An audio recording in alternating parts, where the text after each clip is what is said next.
everyone. This is the KLAS Insights podcast. Today we're here to discuss the top of mind for Top Healthcare Systems 2023 report, which KLAS and the Center of Connected Medicine worked together to produce. We published this report at the end of 22 and examined several different technologies that are top of mind for health system leaders this coming year. And you can download this full report at the Center of Connected Medicine's website, connectmed.com. Joining me today is Alex Nixon. He is the Senior Research Analyst at the Center for Connected Medicine in Pittsburgh, Pennsylvania.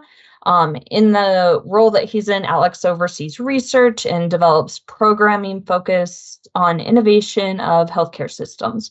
And before joining the center, he was a reporter and editor at newspapers in both Michigan and Pennsylvania for about 12 years. So, Alex, I think to start, it would be really helpful if you want to summarize what the center is and what they do so we can give that context to those who are joining us today. Yeah, thanks so much, Jen. It's great to be here. Appreciate KLAS allowing me to come on and talk today about the center and our Top of Mind project. So the center, we like to think of it as an independent think tank within the University of Pittsburgh Medical Center, which is one of the largest integrated payer and provider health systems in the country.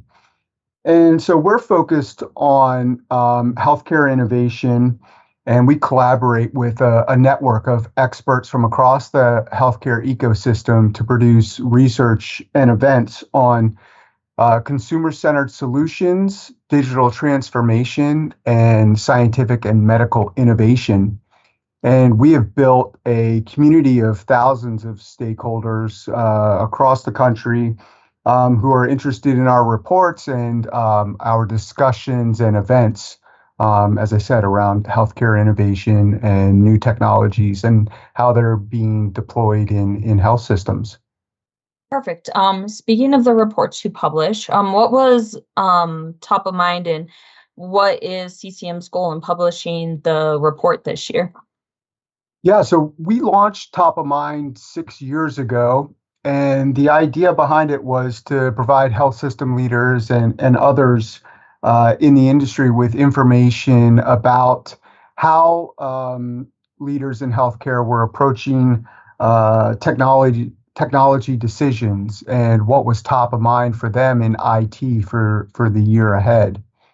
And so in the last few years, working with KLAS, we've started off this Top of Mind project each year by asking executives at health systems for their answers to three questions. And they are where they are seeing, where in technology they're seeing the most progress, what technology is the most exciting emerging area, and then what problem in healthcare can be best solved using technology. And then so we follow up that initial survey and dig into the top answers from that initial survey with a more robust qualitative and quantitative survey. And really the aim of all of this is to give the industry an inside look at what executives think are the key technologies for the future. And then we also use this research to help us plan complementary activities such as webinars and other supporting materials throughout the coming year. Perfect. That's helpful. So when we were looking at those questions that Alex had shared, the top areas that came up this year were patient access, telehealth, and AI. And these were actually repeat topics this year. Why do you feel like, Alex, those came up again this year? And maybe let's focus on patient access first and talk about that a bit. Sure. Yeah. So just to start out and level set, we're defining patient access as the technologies and strategies that health systems are deploying to make it easier and more convenient for patients to access medical services, whether that's in their home, virtually, or in a more traditional healthcare setting like a doctor's office. And so I do think it's interesting that we've seen these three topics repeat, and part of that is at its most basic level that change is difficult and slow to materialize often in healthcare, especially within large complex health systems. But I also think that there's the influence of the COVID pandemic is still playing out here, and I think that's at least part of the explanation. To begin, like with telehealth, during the pandemic, health systems invested tremendously to really ramp up their telemedicine presence to make sure they could continue to connect with patients. And so I think, that's still top of mind for health systems, even as more patients are coming back into the office or the clinic, because they want to be able to maximize those investments. At the same time, there's a financial crunch on a lot of health systems. There are workforce challenges, and so AI maybe is seen as a way to help them make their operations more efficient, to provide more cost-effective and higher quality care to patients.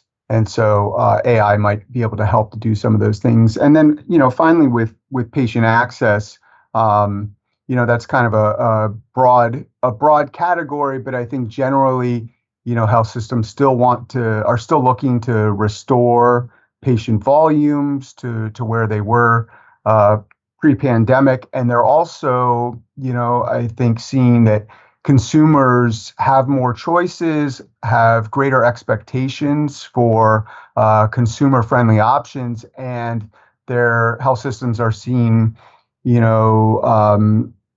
digital first and tech-enabled competitors on the horizon that, could perhaps start to take some of these patients from the traditional health system.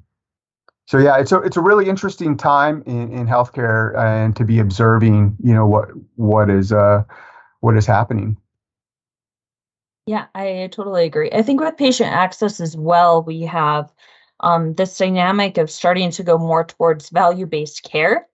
And so being able to help patients be able to more preventatively be able to access care in an easier way, I think is also playing into that, because if they can access care earlier, then that can help mitigate some of those challenges of if they wait for a really long time to go and try and get an appointment, or being able to pay for an appointment, trying to help keep them out of the ER. Okay, Alex, so let's jump into some of the findings around patient access. Would love to ask you what you felt like the top tools were that came out, and we had some rankings there, so would love to know who rose to the top compared to those that did not.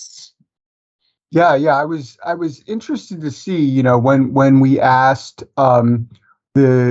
health system executives to rank where they were investing in tools to improve patient access, that there was a bit of a delineation between the top and the bottom. You had tools at the top like patient portals, telehealth, online bill pay, that ranked highly where health systems are investing, and then down at the bottom that were less likely to be cited by the survey respondents were things like cost estimators, real-time benefits management, and self-scheduling.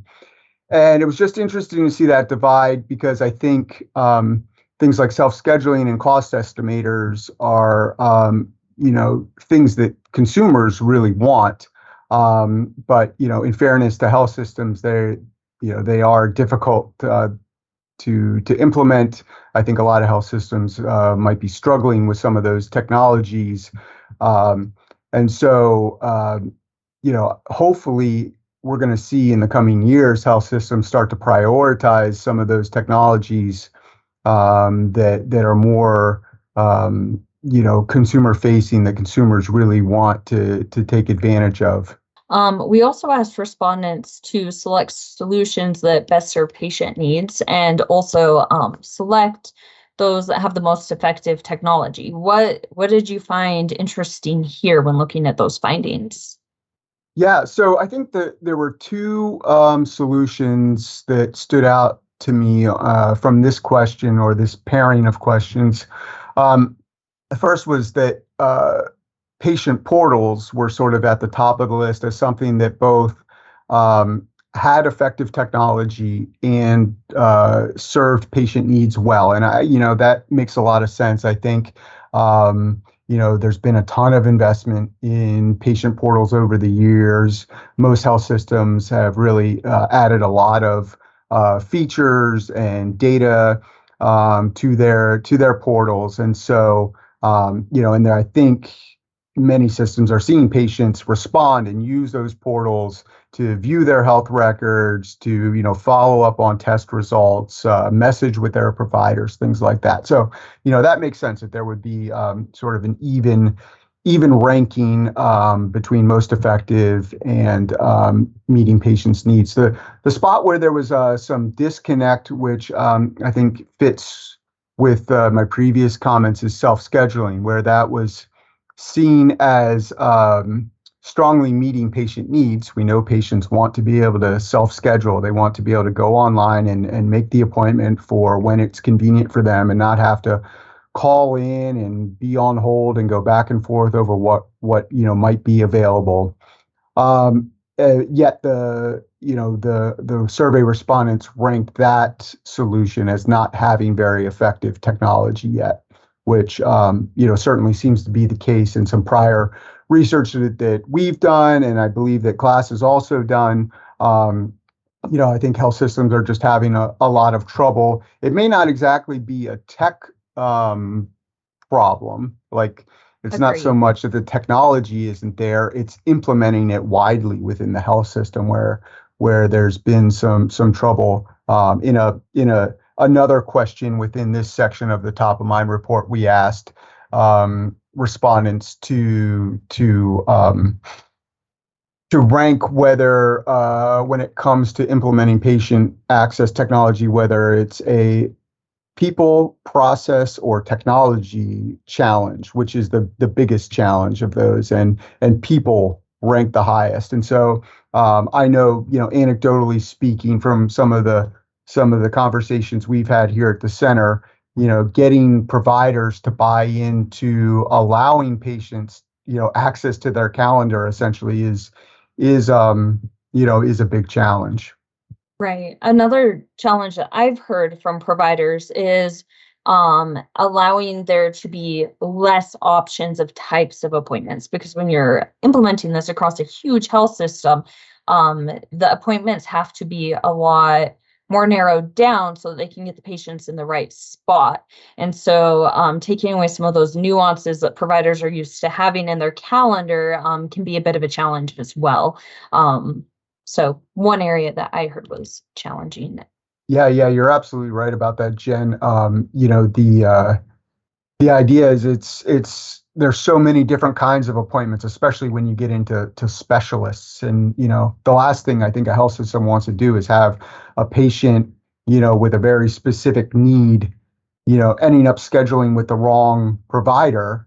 And then Right. they have this appointment that the provider's like, oh, I'm sorry that you're here. I am not the person for you. And then that gives the patient a horrible experience. And so I can understand some of the resistance there for sure. It's Yeah. definitely a tall order.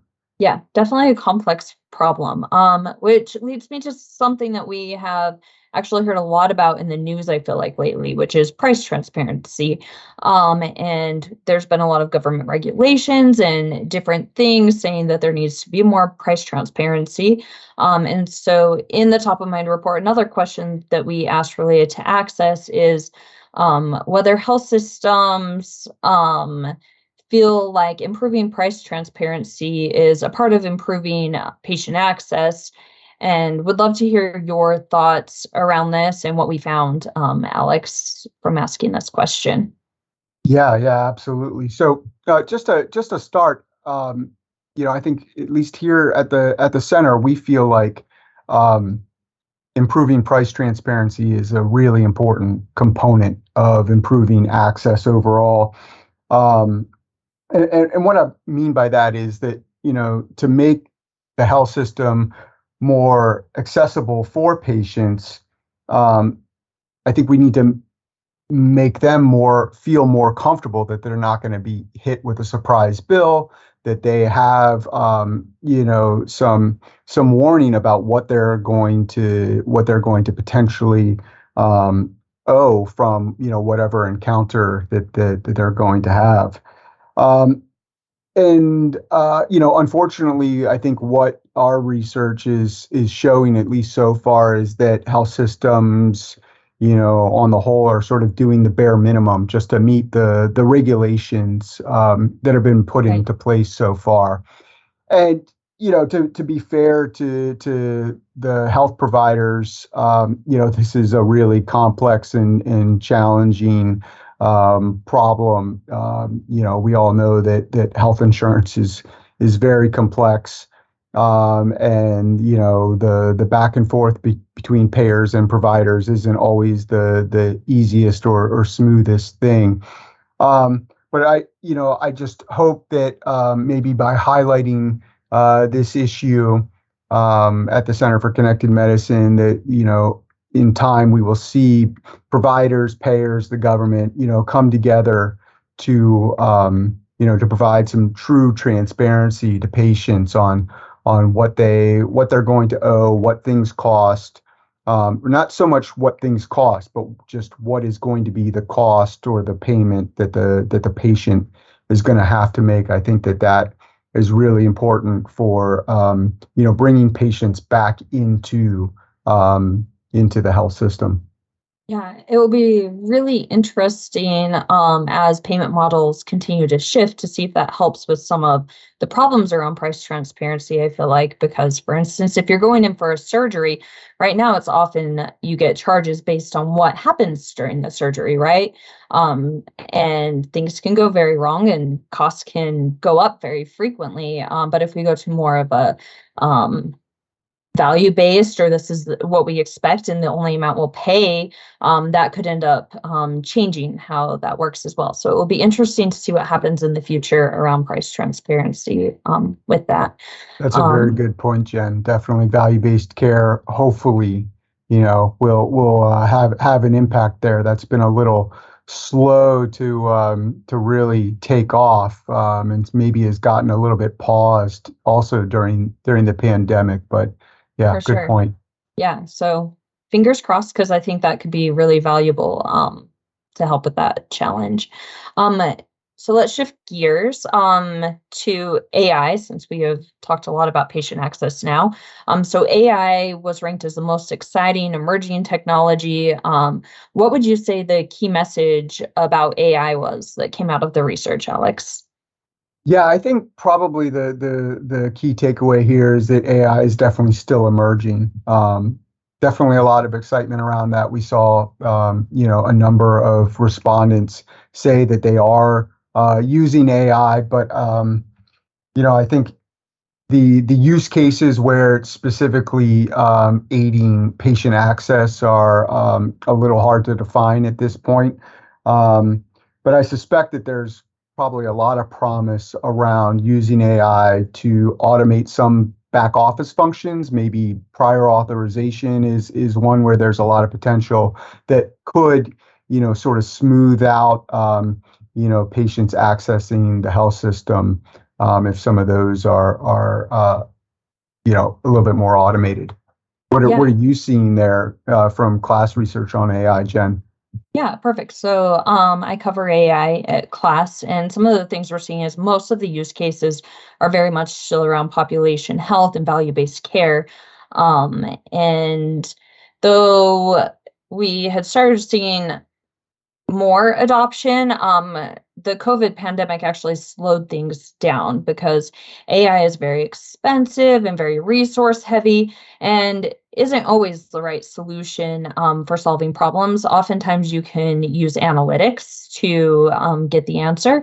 And so we're starting to see more energy again in AI, but we're also seeing this shift to the models really being able to need to drive an outcome. So health systems aren't just wanting to go and put in, for instance, a model that is going to show them cool data. They need to know what outcome they're going to get from implementing that different model.